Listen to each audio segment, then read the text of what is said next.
제21대 대선이 39일 앞으로 다가온 가운데서 민주당과 국민의힘의 경선 막바지를 향하고 있고요.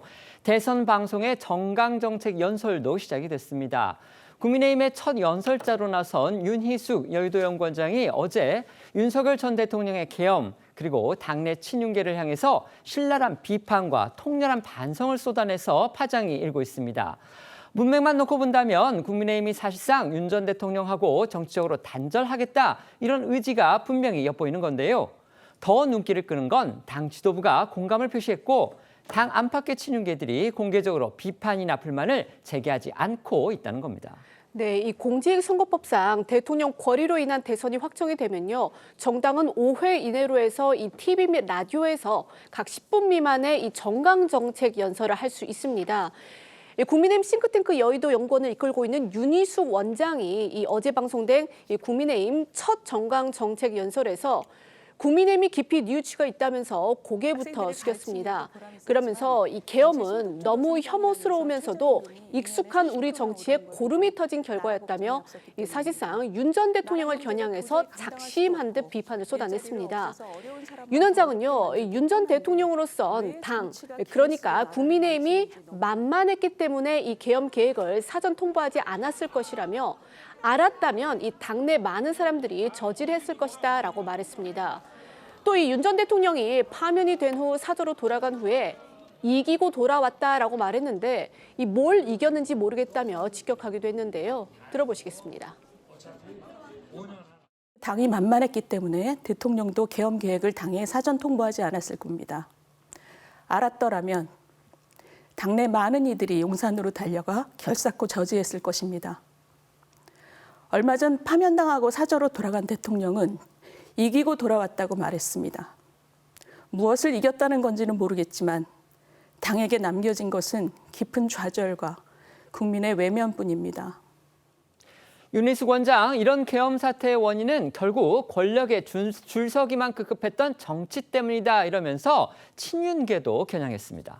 네, 윤희숙 원장은 대통령 심기를 살피며 이 2명의 당대표를 강제로 끌어내렸고 이 당대표 경선에 출마한 후보를 눌러앉히기 위해서 이 국회의원들이 연판장을 돌렸다며 이 사실상 당내 친윤 핵심 인사들을 비판했는데요. 윤 전 대통령 취임 후에 이준석, 김기현 전 대표가 당대표에서 물러나고 이 친윤계 초선 의원들이 중심이 돼서 나경원 의원의 당대표 경선 불출마를 촉구하며 연판장을 돌린 일을 거론한 겁니다. 윤 원장은 이런 정치가 결국 계엄과 같은 사태를 낳았다. 이 국민의힘은 깊이 뉘우치고 있다. 이 국민께 사죄드린다. 이렇게 말하며 눈시울을 붉히기도 했습니다. 한번 들어보겠습니다.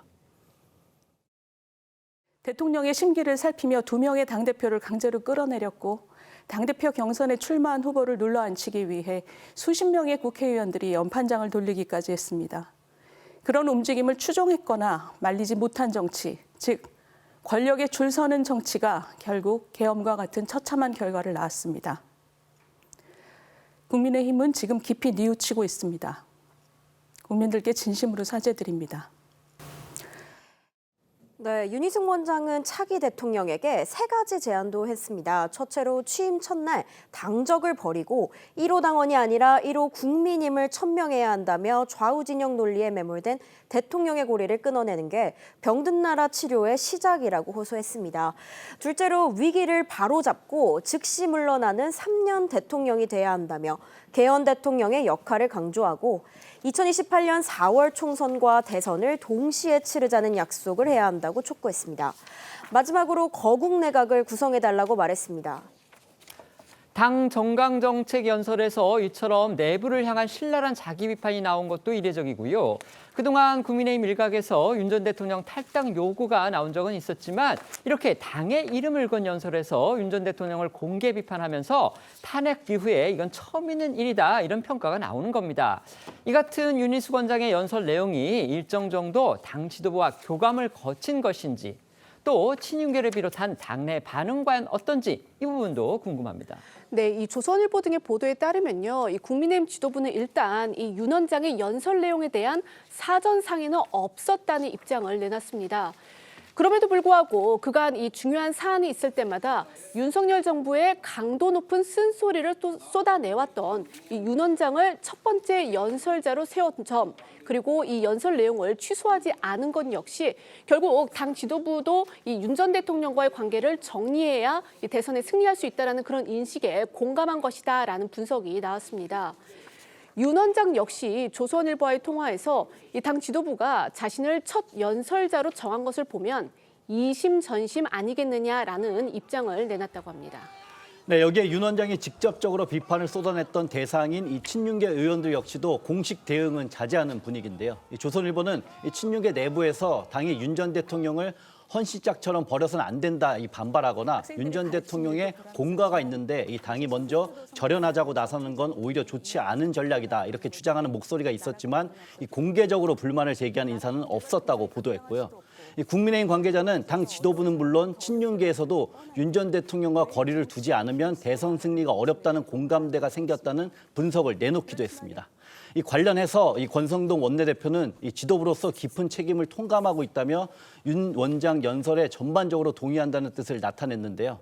다만 윤 원장의 연설이 당의 공식 입장이다 아니다 이야기하기는 어렵다면서 이 당 지도부의 교감설에는 즉답을 피했고 이 차기 대통령이 거국 내각을 구성해야 한다는 등의 구체적인 주장에 대해서도 이견이 있다고 밝혔습니다. 한번 들어보겠습니다.